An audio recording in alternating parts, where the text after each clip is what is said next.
PR Aravind തുടരുന്നുണ്ട്. അരവിന്ദ്, നമ്മൾ നേരത്തെ സംസാരിച്ചു വന്നിരുന്ന കാര്യം 2 പ്രാദേശിക ഭീകരർ ഈ സംഘത്തിൽ ഉൾപ്പെട്ടിരിക്കുന്നുവെന്നതിന്റെ കൃത്യമായ സൂചനകൾ ലഭിക്കുന്നു. അവരെ കൃത്യമായി ട്രേസ് ചെയ്യാൻ കഴിഞ്ഞിട്ടുണ്ടോ? ഈ മൊത്തം സംഘം എവിടെയുണ്ടെന്നുള്ള കാര്യത്തിൽ ഈ 24 മണിക്കൂർ പിന്നിടുമ്പോഴെങ്കിലും സൈന്യത്തിനൊരു ഏകദേശ ചിത്രമുണ്ടോ?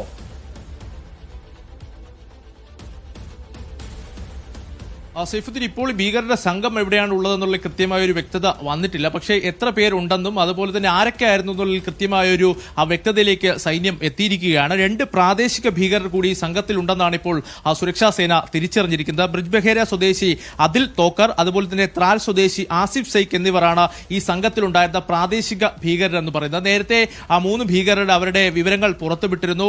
അവരുമായി ബന്ധപ്പെട്ട കൂടുതൽ വിവരങ്ങളും അതുപോലെ തന്നെ ചിത്രങ്ങളും പുറത്തുവിട്ടിരുന്നു. അതായത് അവരുടെ മുൻപ് പുറത്തുവിട്ട പേരുകൾ എന്ന് പറയുന്നത് ആസിഫ് ഫൗജി, സുലൈമാൻ ഷാ, അബു തൽഹ എന്നിവരായിരുന്നു. ഇതിനു പുറമെയാണ് ഇപ്പോൾ 2 പ്രാദേശിക ഭീകരരുടെ കൂടി പേരുകൾ സുരക്ഷാ സേന പുറത്തുവിട്ടിരിക്കുന്നത്. എന്തായാലും പ്രാദേശികമായുള്ള സഹായം സുരക്ഷ ഈ ഭീകരർക്ക് ലഭിച്ചു എന്ന് തന്നെയാണ് ഇപ്പോൾ സൈന്യം സ്ഥിരീകരിക്കുന്നത്. ഇവർക്ക് വേണ്ടിയുള്ള തിരച്ചിൽ ഈ പഹൽഗാം മേഖലയിൽ ഇപ്പോഴും ശക്തമായി തന്നെ തുടരുകയാണ്. വനമേഖലയാണ്, അതുകൊണ്ട് തന്നെ പരിമിതികളുണ്ട് ഈ പരിശോധന നടത്തുന്നതെങ്കിലും ഡ്രോണുകളും അതുപോലെ തന്നെ ഹെലികോപ്റ്ററുകൾ അടക്കം ഉപയോഗിച്ചുകൊണ്ട് ഈ മേഖല പൂർണ്ണമായും വളഞ്ഞുകൊണ്ട് തന്നെ ഇവർക്ക് വേണ്ടിയുള്ള തിരച്ചിൽ പുരോഗമിക്കുകയാണ്. നേരത്തെ 4 ഭീകരരുടെ ചിത്രങ്ങളും അതുപോലെ തന്നെ രേഖാചിത്രങ്ങളും സൈന്യം പുറത്തുവിട്ടിരുന്നു. എന്തായാലും ഇതിന് പിന്നാലെയാണ് പ്രാദേശിക ഭീകരർ കൂടി ഈ സംഘത്തിൽ ഉണ്ടായതായി ഇപ്പോൾ സൈന്യം വ്യക്തമാക്കുന്ന ചില റിപ്പോർട്ടുകൾ ലഭിക്കുന്ന പ്രകാരം ഈ 2 പ്രാദേശിക ഭീകരർ ക്യാമറകൾ അടക്കം ഘടിപ്പിച്ചുകൊണ്ടാണ് ഈ പഹൽഗാമിൽ ഭീകരാക്രമണം നടത്തിയ സ്ഥലത്തേക്ക് എത്തിയത്. ഈ ഭീകരാക്രമണം നടത്തുന്ന ദൃശ്യങ്ങൾ ഈ ഭീകരർ അവർ ഷൂട്ട് ചെയ്തു, റെക്കോർഡ് ചെയ്തു എന്നുള്ള റിപ്പോർട്ടുകളും ഇപ്പോൾ പുറത്തു വരുന്നുണ്ട്. പക്ഷേ ഇത് പ്രാദേശിക മാധ്യമങ്ങൾ റിപ്പോർട്ട് ചെയ്യുന്നതാണ്. ഔദ്യോഗികമായി സൈന്യം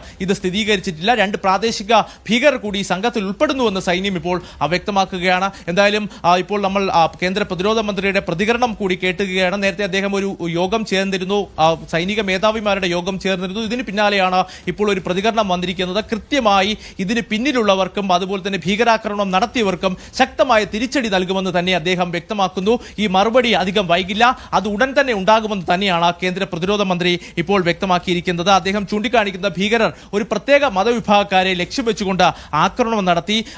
നമ്മൾ നൽകുന്ന മറുപടി ഈ ഭീകരർക്കും അതുപോലെ തന്നെ ഇതിന് പിന്നിൽ പ്രവർത്തിച്ചവർക്കും നൽകുന്ന മറുപടി ഉറച്ചതും വ്യക്തതമുള്ളതായിരിക്കും. എന്തായാലും രാജ്യത്തിന് ഈ ഭീകരർക്ക് ഇപ്പോൾ നടന്ന ഭീകരാക്രമണത്തിനും അതുപോലെ തന്നെ 26 പേരുടെ നഷ്ടമായ ജീവനും കൃത്യമായ മറുപടി നൽകുമെന്ന് ഉറപ്പ് നൽകുന്നതായാണ് ഇപ്പോൾ കേന്ദ്ര പ്രതിരോധ മന്ത്രി വ്യക്തമാക്കിയിരിക്കുന്നത്. ഇപ്പോഴും പരിശോധന തുടരുകയാണ്. പെഹൽഗാം മാത്രമല്ല മറ്റു മേഖലകളിലേക്ക് കൂടി ഇപ്പോൾ പരിശോധന വ്യാപിപ്പിക്കുകയാണ്. കൂടുതൽ ശക്തമായ പരിശോധന, കൂടുതൽ സുരക്ഷാ വിന്യാസം അവിടെ നടത്തുകയാണ്. ഡൽഹിയിൽ നിന്ന് അടക്കമുള്ള കൂടുതൽ സംഘം ഈ പെഹൽഗാം മേഖലയിലേക്ക് എത്തും. എന്തായാലും ഈ ഭീകരരെ പിടികൂടി അതിന് പിന്നിലുള്ളവരെ പുറത്തു കൊണ്ടുവരും. അതുപോലെ തന്നെ ശക്തമായ തിരിച്ചടി നൽകും. അതുപോലെ തന്നെ പാകിസ്ഥാനെതിരെയും കൂടുതൽ നിലപാട് കടുപ്പിക്കുവാൻ തന്നെയാണ് ഇപ്പോൾ ഇന്ത്യ തീരുമാനിച്ചിരിക്കുന്നത്. പാകിസ്ഥാൻ ഭീകരവാദത്തെ പ്രോത്സാഹിപ്പിക്കുന്നു എന്ന വിമർശനം തന്നെ ഇന്ത്യ ഉയർത്തുന്നു. നേരത്തെ ഐക്യരാഷ്ട്രസഭയിലെ പല വേദികളിലും ഇന്ത്യ ഇക്കാര്യം ചൂണ്ടിക്കാണിച്ചിരുന്നു. കഴിഞ്ഞ മാസം സൈനിക മേധാവിമാരുടെ യോഗത്തിലും ഇക്കാര്യം കേന്ദ്രം ചൂണ്ടിക്കാണിച്ചതാണ്. പ്രധാനമായും ഇത്തരത്തിലുള്ള ഭീകരാക്രമണങ്ങൾ തുടർന്നാൽ ശക്തമായ തിരിച്ചടി നൽകുമെന്ന് തന്നെ അന്ന് സൈന്യം വ്യക്തമാക്കിയിരുന്നു. എന്തായാലും ശക്തമായ തിരിച്ചടിക്ക് ഇന്ത്യ ഒരുങ്ങുകയാണ്. 6 മണിക്ക് ചേരുന്ന